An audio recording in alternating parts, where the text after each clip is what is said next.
こんにちは、テリーです。こんばんは、ゆっくりです。ご視聴ありがとうございます。ありがとね。さて、建築ターンが終わって拠点に戻ってきた早々、闇の村に水滴が降り注いでいるのか気になっています。濡れたスポンジからの水滴ね。もし村で洗濯物が干せなくなっていたら申し訳ないです。で、降り注いでいたらどうするの？まず、降り注ぐ様を眺めます。そして見飽きたら拠点に帰ります。つまり何もしないのね。さて前回は、海底神殿産の建築材を積み込んで、ピラミッドの工事進捗が 99% を超えました。残った建築材は13種類です。いよいよピラミッド企画も大詰めね。もはやピラミッド企画で頭を悩ませるのは、鉱石類ばかりなりです。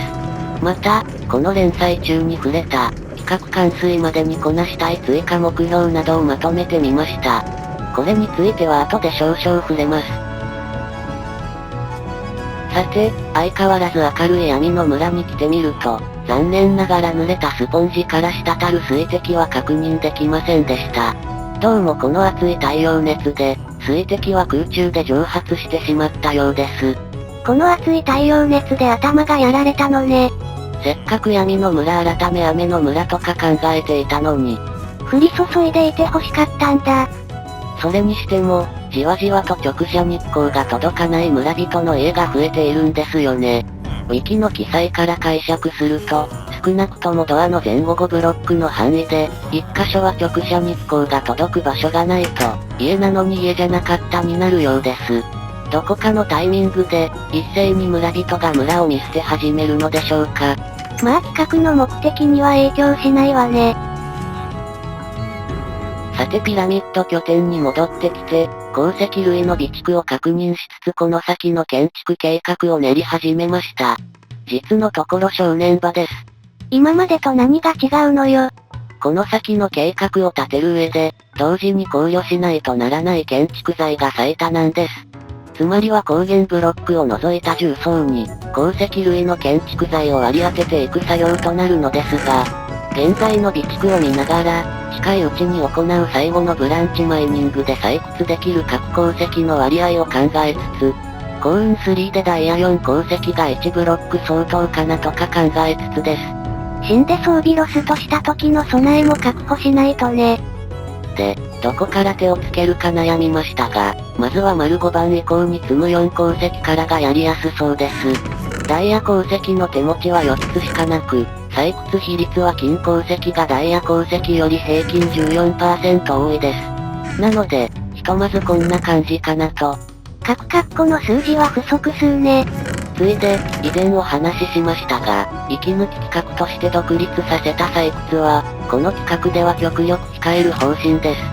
エメラルド集めは村人取引に任せるとして、ビーコン4セットは少し前までこんな予定でした。しかし、ジュークボックスクラフトがまだ残っているんです。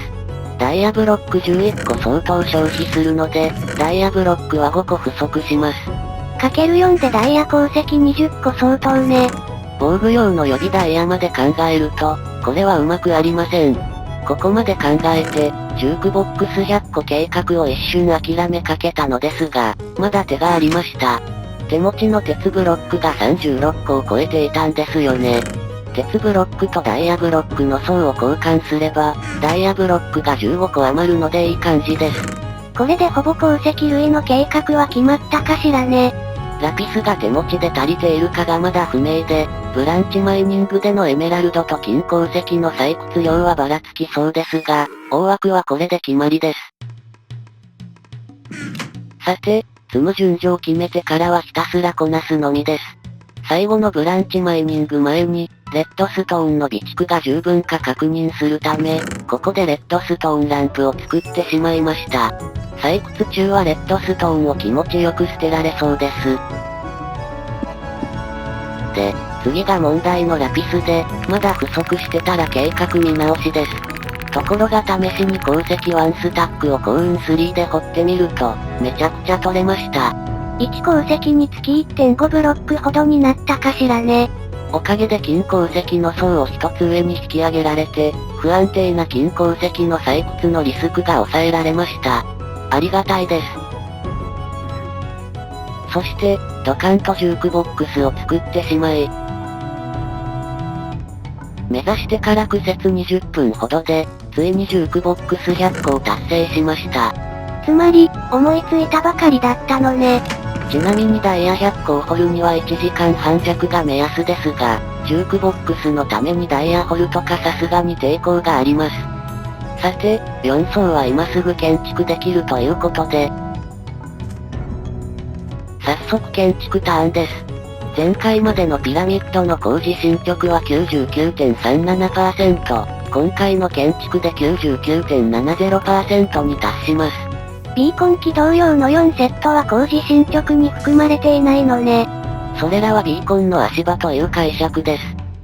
さてそういえば、ジュークボックスに向きがあるか確認していなかったです。で、半分ほど積んだ時点で見てみると、向きがない有料建築材だとわかりました。向きがあった方が建築系として工夫のしがいがあるんじゃないの？私は建築系でなく、鍵括弧これで私も建築系括弧閉じというくくりなのでいいんです。そして、ラピスラズリブロックの層まであっさり終了。ラピスブロックはちょっと懐かしいです。昔収集してたことあったわね。しかし、ここで大切なことを忘れていました。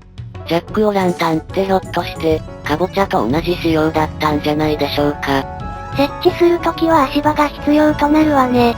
せっかく前に積み方考えていたのに、私は何をやっているのでしょうか。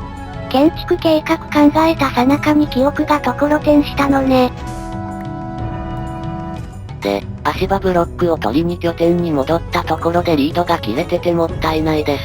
ラバ脱走信号弾計画は、一度の検証では済まないかもしれないのに。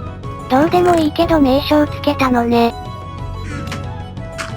そして、内側に足場ブロックを敷き詰めて、ちなみに余っていた粗い土を使い捨てに選びました。なおもうこの周回になると、スライドしながらの積み込みですら1分10秒で済んでしまいます。で、シャベルなしで足場ブロックを撤去するのはわずか2分半です。つまり、シャベル忘れたのね。そして、ラピスラズリ鉱石を1周37秒で積み終わり、工事進捗は 99.70% となりました。あと 0.3% ね。さてここらで、企画完遂までの予定をまとめます。この時点で建築材の材料集めは、ブランチマイニングと村人取引、ウィザスケの頭集めの3種類となりました。過去のプレイ時間から鑑みるに、それぞれの作業時間のみならこの程度かかりそうです。その他の行動を含めると、だいたいあと1ヶ月かしらね。それ以外としては、企画中にやりたくなって過去に触れている事柄をまとめたら、こんな感じになりました。1番はすでに断念して新企画に回す予定で、この企画ではデバッグ画面禁止縛りのままで完遂する予定です。目標じゃなくて縛り、という話だったわね。2番はピラミッドの上で一晩過ごします。3番は闇の村の真下あたりで、ゾンビスポナーが見つかるか掘ってみます。見つかれば本腰入れて着手、見つからなければ断念します。無理に湧くまでは待たないのね。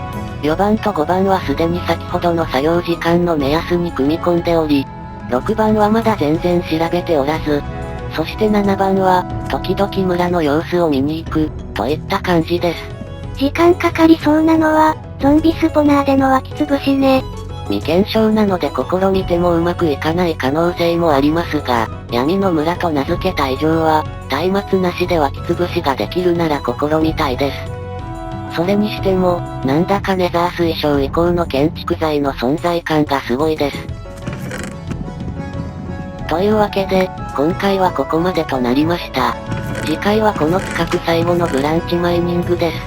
その程度の採掘量で大丈夫なの？大丈夫です。問題ありません。正直、これ以上採掘に精を出しても、何か新たに発見できる期待感が薄いんです。採掘分析データ結果で最後となったのは、1ビーコンピラミッドのダイヤを集めたあたりで、風車型周回数の事情とダイヤ採掘量の比率がほぼ収束してしまうことなんです。ダイヤ1500個あたりね。もうその約3倍は採掘しているのですが、なおちなみにこれ、シンプルな式の割に意外と精度が高いです。では、次回も頑張っていきます。それではまたね。バイバイ。